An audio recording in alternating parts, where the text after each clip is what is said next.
저는 김순희입니다. 올해 61세, 아니, 이제는 이혼한 지 6개월이 지났으니 그냥 혼자 사는 61세 여자라고 해야겠네요. 제가 어떻게 30년 결혼 생활을 한순간에 날려버리게 되었는지 그 끔찍한 이야기를 들려드리려고 합니다. 1년 전만 해도 저는 평범한 가정주부였어요. 남편 정수철은 63세로 작은 회사에서 일하다 퇴직한 지 2년 정도 됐고 저는 전업주부로 30년을 살아왔습니다. 아들, 딸은 각각 결혼해서 독립했고 가끔 명절이나 생일 때 얼굴 보는 게 전부였어요.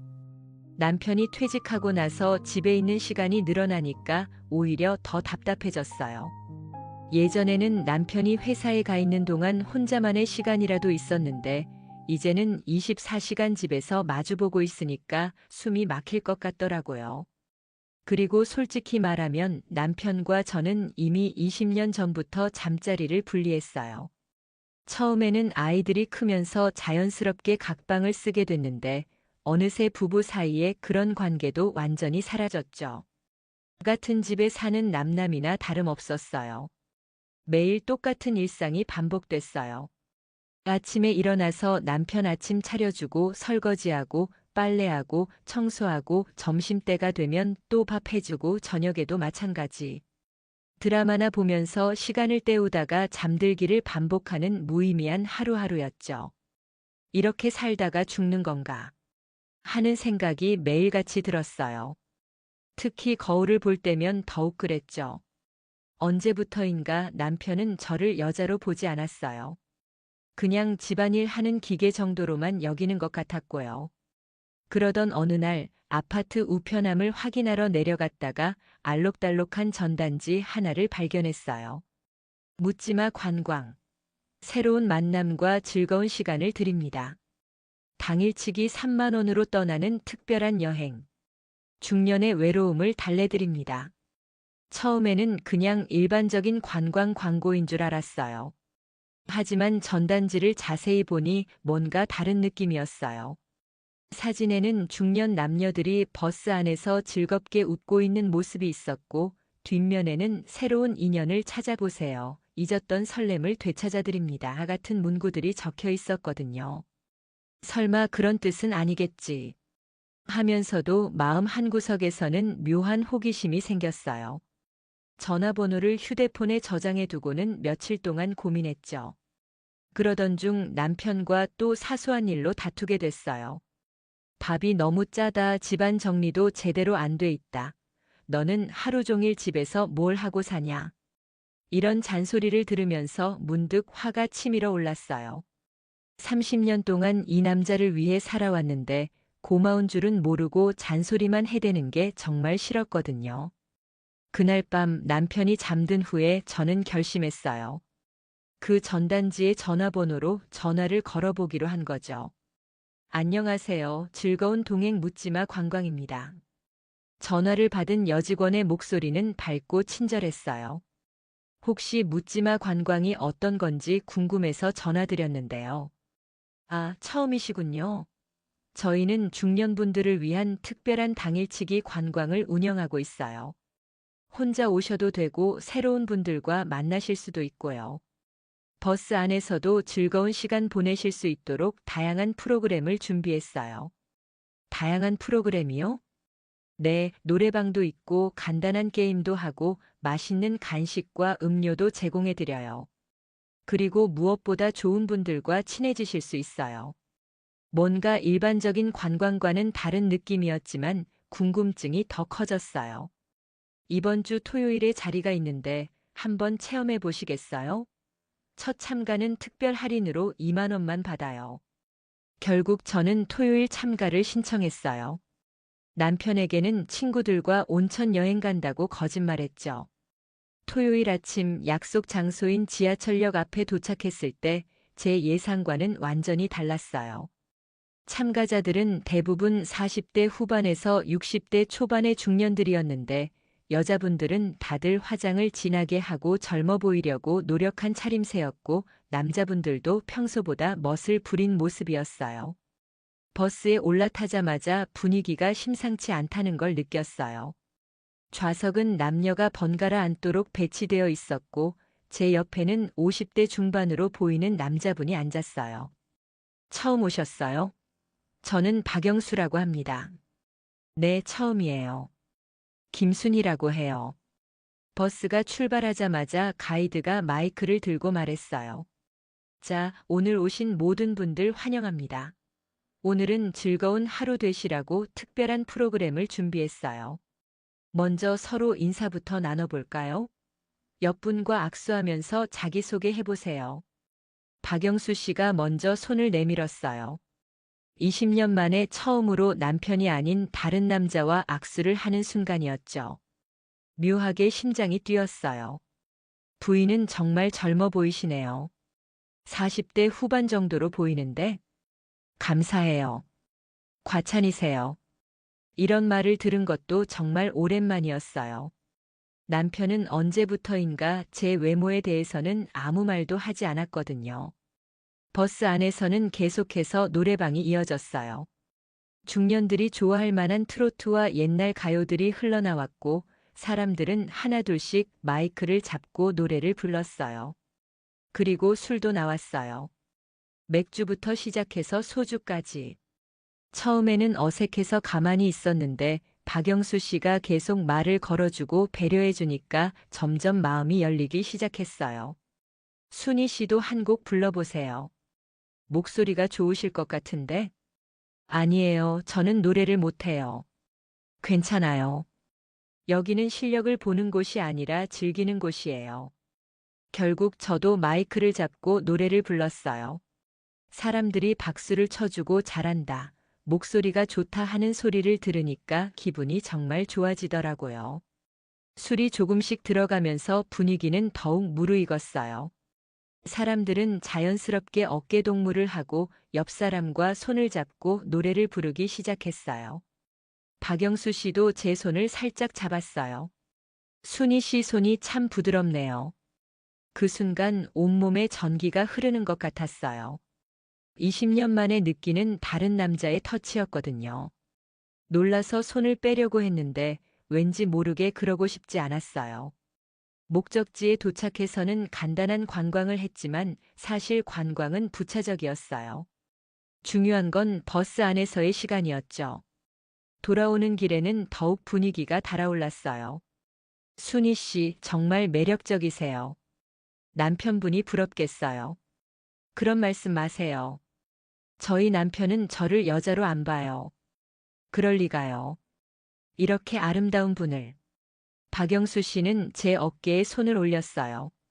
처음에는 깜짝 놀랐지만 술 기운도 있고 해서 그냥 두었어요. 아니, 사실은 좋았어요. 정말 오랜만에 느끼는 남자의 관심이었거든요. 혹시 다음에 또 오실 거예요? 글쎄요. 생각해 볼게요. 하지만 마음속으로는 이미 결정하고 있었어요. 이런 기분을 다시 느끼고 싶다고요. 집에 돌아와서 남편이 어디 갔다 왔냐고 물었을 때 친구들과 온천 갔다 왔다고 대답했어요. 거짓말이었지만 전혀 죄책감이 들지 않았어요. 오히려 신나고 기분이 좋았거든요. 그날 밤 잠자리에 누워서도 계속 박영수 씨가 생각났어요. 그의 따뜻한 손길, 나를 바라보던 눈빛, 매력적이다라고 해준 그 말이 계속 머릿속을 맴돌았어요. 일주일 후 저는 다시 묻지마 관광에 참가했어요. 이번에는 박영수 씨 말고 다른 남자분과 짝이 됐는데 그분도 저에게 관심을 보여주더라고요. 순희 씨는 정말 품이 있어 보이세요.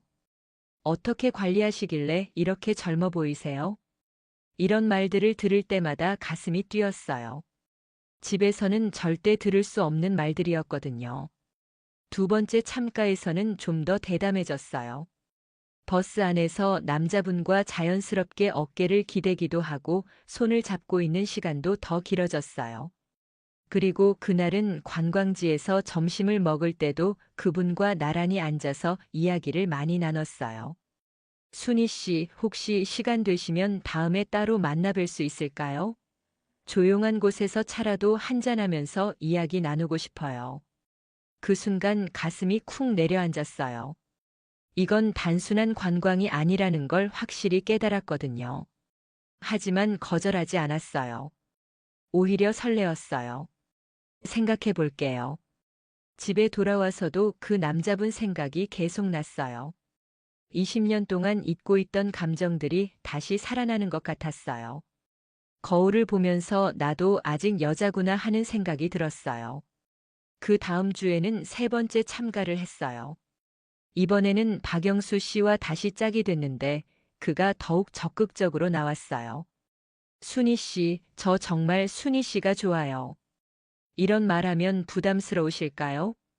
아니에요. 저도. 그날은 관광지 숙박시설에서 점심을 먹었는데 박영수 씨가 잠깐 방에서 쉬었다가 가면 어떠냐고 제안했어요. 머리로는 안 된다는 걸 알았지만 몸이 먼저 반응했어요. 잠깐만요. 방에 들어가자마자 박영수 씨가 저를 안았어요. 20년 만에 느끼는 남자의 품이었어요. 온몸이 떨렸지만 싫지 않았어요. 오히려 이런 감정이 아직 제 안에 남아있다는 게 신기했어요. 순희 씨, 정말 아름다워요. 그날 우리는 선을 넘었어요. 30년 결혼 생활에서 남편이 아닌 다른 남자와의 첫 번째 바람이었죠. 죄책감이 들어야 했는데 오히려 해방감이 더 컸어요. 이건 바람이 아니야. 나를 찾아가는 과정이야. 스스로에게 그렇게 말하며 합리화했어요. 그 이후로 묻지마 관광은 제 삶의 전부가 되었어요. 일주일에 한 번이던 것이 두 번, 세 번으로 늘어났어요. 매번 다른 남자들과 만나고 그들의 관심을 받는 것이 마약처럼 중독적이었거든요. 순희 씨는 정말 섹시해요. 이런 매력적인 여자는 처음 봐요. 나이가 믿어지지 않아요. 이런 말들을 들을 때마다 하늘을 나는 기분이었어요. 집에서는 절대 들을 수 없는 말들이었으니까요. 점점 더 대담해졌어요. 버스 안에서의 스킨십은 더욱 과감해졌고 가끔은 관광지가 아닌 다른 곳에서 개인적으로 만나기도 했어요. 모텔에서 만나는 일도 생겼고요. 하지만 문제는 돈이었어요. 한 번 참가할 때마다 3만 원씩 드는데 일주일에 3-4번 가다 보니 월 30만 원에서 50만 원까지 나가게 된 거예요. 저희 집 형편으로는 감당하기 어려운 금액이었죠. 처음에는 제 용돈에서 빼서 충당했어요. 그 다음에는 생활비에서 조금씩 빼기 시작했고요. 하지만 그것도 한계가 있었어요. 요즘 생활비가 왜 이렇게 많이 나가? 남편이 의심스러워하기 시작했어요. 물가가 많이 올랐잖아요. 시장값이 예전 같지 않아요. 거짓말에 거짓말을 보태야 했어요. 그리고 급기야는 남편 지갑에 손을 대기 시작했어요. 처음에는 10,000원, 2만 원씩 조금씩 가져갔어요. 남편이 술 마시고 들어온 날 밤에 지갑을 뒤져서 돈을 빼는 거예요. 가슴이 쿵쾅거렸지만 묻지마 관광에 가고 싶은 마음이 더 컸어요. 여보, 내 지갑에 돈이 자꾸 없어지는 것 같은데? 그래요? 술 드시고 다니시니까 어디선가 떨어뜨리신 게 아닐까요? 점점 더 정교한 거짓말을 만들어내야 했어요. 그리고 가져가는 돈의 액수도 점점 커졌어요. 5만 원, 10만 원씩 가져가게 되었죠. 심지어는 남편이 잠든 사이에 그의 통장에서 돈을 빼기도 했어요. 현금카드 비밀번호를 알고 있었거든요. 새벽에 몰래 나가서 ATM에서 돈을 뽑아오는 일까지 했어요. 이건 잠깐 빌리는 거야. 나중에 갚으면 돼. 스스로를 속이며 그렇게 살았어요. 묻지마 관광 없는 날은 정말 우울했어요. 집에서 남편과 마주보고 있으면 답답하고 짜증이 났어요. 그곳에서는 여러 남자들이 저를 여자로 봐주고 관심을 보여주는데 집에서는 그냥 밥하는 기계 취급만 받으니까요. 당신은 정말 재미없어. 남편에게 그런 말을 하기도 했어요. 예전 같으면 상상도 못했을 말이었죠. 갑자기 왜 그래? 요즘 이상해졌어. 남편이 의심하기 시작했지만 저는 이미 그 세계에 너무 깊이 빠져 있었어요. 그러던 어느 날 정말 끔찍한 일이 일어났어요. 평소처럼 묻지마 관광에 참가해서 관광지 앞에서 박영수 씨와 포옹을 하고 있었는데 갑자기 뒤에서 익숙한 목소리가 들려온 거예요. 순이야, 너 지금 뭐 하는 거야? 돌아보니 남편이 서 있었어요. 얼굴이 새파래진 채로 저를 바라보고 있었죠. 여보? 당신이 그 여자야? 내 아내가. 순간 머릿속이 하얘졌어요. 어떻게 남편이 여기에 있을까? 나중에 알고 보니 제가 자꾸 외출을 하니까 의심스러워서 뒤를 밟아온 거였어요. 이게 뭐야? 이게 친구들과 온천 여행이야? 여보, 이건. 변명할 말이 없었어요. 완전히 들킨 상황이었거든요. 30년을 같이 살았는데 내 아내가 이런 짓을 하고 다녔어? 남편의 목소리가 떨리고 있었어요. 분노와 배신감이 섞인 목소리였죠. 당신이 날 여자로 안 봐서 그런 거야. 저도 모르게 소리를 질렀어요. 그동안 쌓였던 불만이 한꺼번에 터져 나온 거죠. 여자로 안 본다고. 그래서 이런 곳에서 이런 짓을 해? 주변 사람들이 모두 쳐다보기 시작했어요. 박영수 씨는 황급히 자리를 피했고 다른 참가자들도 어쩔 줄 몰라 했어요. 집에 가자. 집에 가서 이야기하자. 남편이 제 팔을 붙잡고 끌었어요. 30년 결혼 생활에서 이렇게 큰 소리로 싸운 적은 없었어요. 집에 도착하자마자 폭풍 같은 싸움이 시작됐어요. 도대체 언제부터 이런 짓을 했어? 6개월 정도 됐어요. 6개월 동안 나를 속이고 그런 곳을 다녔다고. 당신이 저를 여자로 봐줬다면 그런 곳에 갈 이유가 있었겠어요? 그래도 이건 아니잖아. 바람을 피웠잖아. 바람이 아니에요. 나를 찾아가는 과정이었어요. 하지만 남편은 들으려 하지 않았어요. 그럼 그동안 없어진 돈들도 다 그 때문이야? 그건 내 지갑에서 돈 가져간 것도 통장에서 돈 뺀 것도 다 그것 때문이지. 모든 게 들켜버렸어요. 더 이상 숨길 수가 없었죠. 얼마나 썼어? 도대체 얼마나 썼다고. 계산해보니 6개월 동안 거의 200만 원 가까이 쓴 것 같았어요. 남편 월급의 2달치에 해당하는 돈이었죠. 미쳤어? 정말 미쳤어. 200만 원을 그런데 썼다고. 저도 살 권리가 있어요. 30년 동안 당신만을 위해 살았는데. 살 권리가 있다고 바람 피우고 도둑질해도 된다고. 그날 밤은 정말 지옥 같았어요.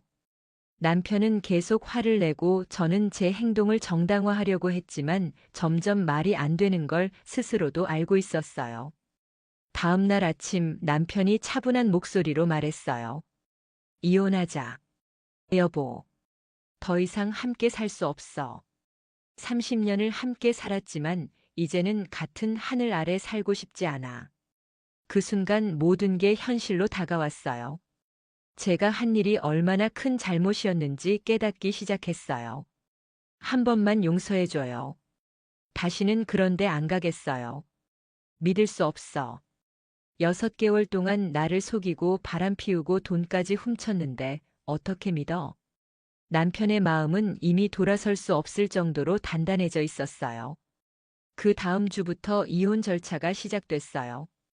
남편은 변호사를 선임했고 저도 어쩔 수 없이 변호사를 구해야 했어요. 가장 충격적인 건 아이들의 반응이었어요. 엄마, 정말 그런 일을 하셨어요? 아들이 믿을 수 없다는 표정으로 물었어요. 엄마가 그런 분이었어요? 저희가 모르는 사이에? 딸도 마찬가지였어요. 미안해. 엄마가 잘못했어. 미안하다고 되는 문제가 아니에요. 엄마 때문에 아빠가 얼마나 상처받으셨는지 알아요? 아이들도 아버지 편을 들었어요. 당연한 일이었죠. 저는 가정을 파괴한 장본인이었으니까요. 이혼 서류에 도장을 찍던 날이 가장 충격적이었어요. 변호사 사무실에 앉아서 서류를 보는데 갑자기 정신이 번쩍 들더라고요. 30년이 이렇게 끝나는구나. 그동안은 마치 꿈을 꾸는 것 같았어요. 내가 정말 그런 짓을 했나 싶을 정도로 비현실적이었죠. 하지만 이혼 서류는 차가운 현실이었어요. 집도 남편이 가져가고 저는 전세금 일부만 받기로 했어요. 도장을 찍는 순간 눈물이 한꺼번에 터져 나왔어요. 내가 뭘 한 거지? 이제 혼자 작은 원룸에서 살고 있어요. 동네 마트에서 계산원으로 일하며 근근히 생활하고 있죠. 60세에 새로 일자리를 구하는 게 쉽지 않더라고요. 가끔 밤에 혼자 있으면 그때 일이 생각나요. 묻지마 관광에서 느꼈던 그 짜릿함, 남자들의 관심, 잊었던 여성으로서의 감정들. 그 순간의 짜릿함이 뭐가 그리 좋다고 인생을 통째로 걸었을까요? 지금 생각해보면 그 사람들 중에 진짜 저를 좋아한 사람은 아무도 없었어요. 다들 그냥 쉬운 상대를 찾고 있었을 뿐이죠. 저처럼 외로운 중년 여성들을 상대로 잠깐의 재미를 추구하는 사람들이었어요. 남편이 재미없다고 불평했지만 그래도 30년을 함께한 동반자였는데, 정수철은 말수가 적고 로맨틱하지 못한 사람이었지만 그래도 성실했어요. 30년 동안 바람 한 번 피우지 않고 가족을 위해 묵묵히 일했던 사람이었죠. 그런 사람을 배신한 거예요. 이제 와서 후회해도 소용없어요. 시간은 되돌릴 수 없으니까. 가끔 전화를 걸고 싶어져요.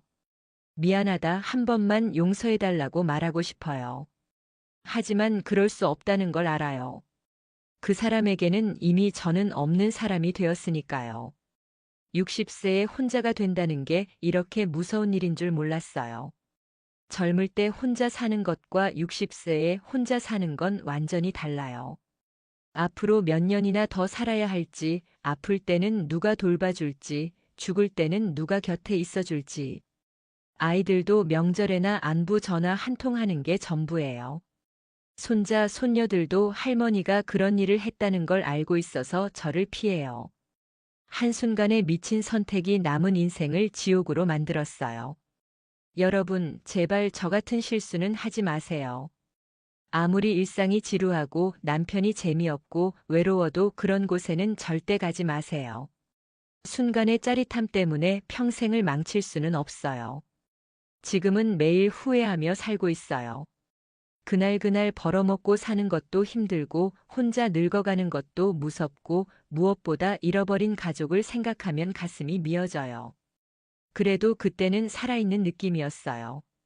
이런 말을 하면 안 되는 거 알지만 솔직히 그 순간만큼은 정말 살아있다는 느낌이었어요. 20년 만에 느낀 설렘과 여성으로서의 자존감이었죠.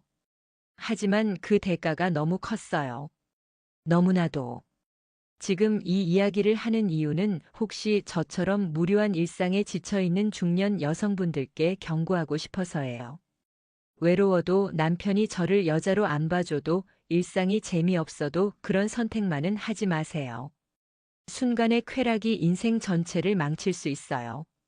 저는 이제 돌이킬 수 없어요. 하지만 여러분은 아직 늦지 않았어요. 가끔 TV에서 행복한 노부부를 보면 너무 부러워요. 손잡고 공원을 산책하고 함께 밥 먹고 서로를 걱정하는 그런 모습들. 그게 제가 포기한 것들이에요. 짜릿한 하룻밤을 위해 평생의 동반자를 잃었어요. 이야기가 재미있으셨나요? 좋아요와 구독으로 응원해 주시면 더 많은 현실적인 이야기로 찾아뵙겠습니다. 여러분의 작은 관심이 저에게는 큰 힘이 됩니다. 감사합니다.